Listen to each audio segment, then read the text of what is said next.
When I was in high school, we'd play this game constantly.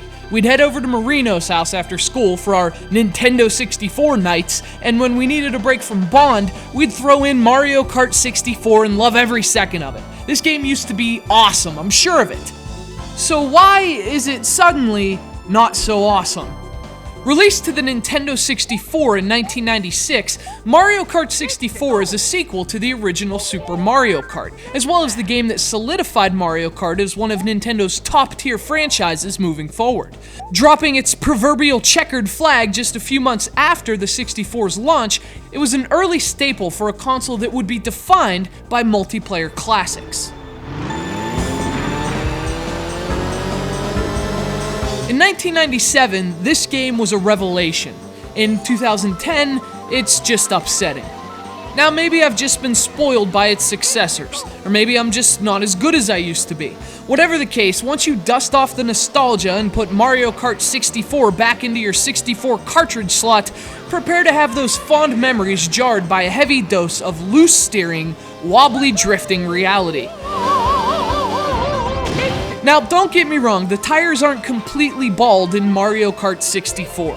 In fact, in many ways, the game was a very successful 3D translation of the Super Mario Kart concept. And although it did stray from the original for a few important tweaks, it's faithful to the original as well. There are 3 classes in Mario Kart 64, each increasing the speed and difficulty of the prior, just like the original. There are 8 characters to choose from, each with different attributes, just like the original. There are time trials, turtle shells, banana peels, just like the original. But what's important about this Mario Kart is where it goes off course. Mario Kart 64 also made some key changes, chief among them the benefits the 64 hardware affords the course design. From the steep terrain of Choco Mountain to the twisting spires of Bowser's Castle, the tracks in Mario Kart 64 are much more varied than those in the original. I mean, there are hills, there's tunnels and ramps. The very topography changes the race completely, and it set a new standard for the Mario Kart franchise. Now that was a good change. Another good change was the shift in gameplay emphasis. Super Mario Kart focused more on racing than item use, but those roles were reversed for Mario Kart 64. Another area in which the game set a standard for future Mario Kart games, items play a central role in this one.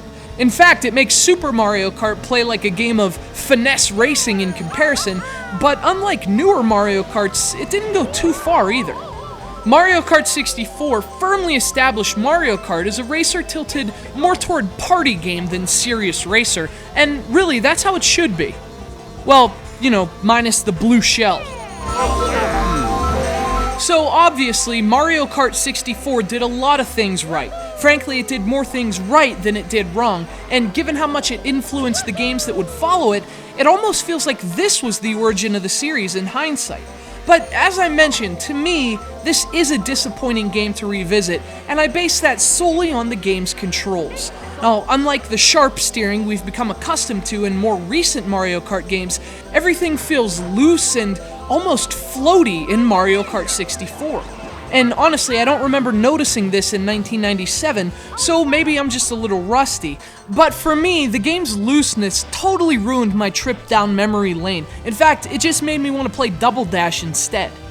The Nintendo 64 carved itself a niche as the multiplayer console in the late 90s, and this game played a central role in developing that reputation. And although Mario Kart 64 still looks good on the surface, its engine is finally starting to sputter. Yeah.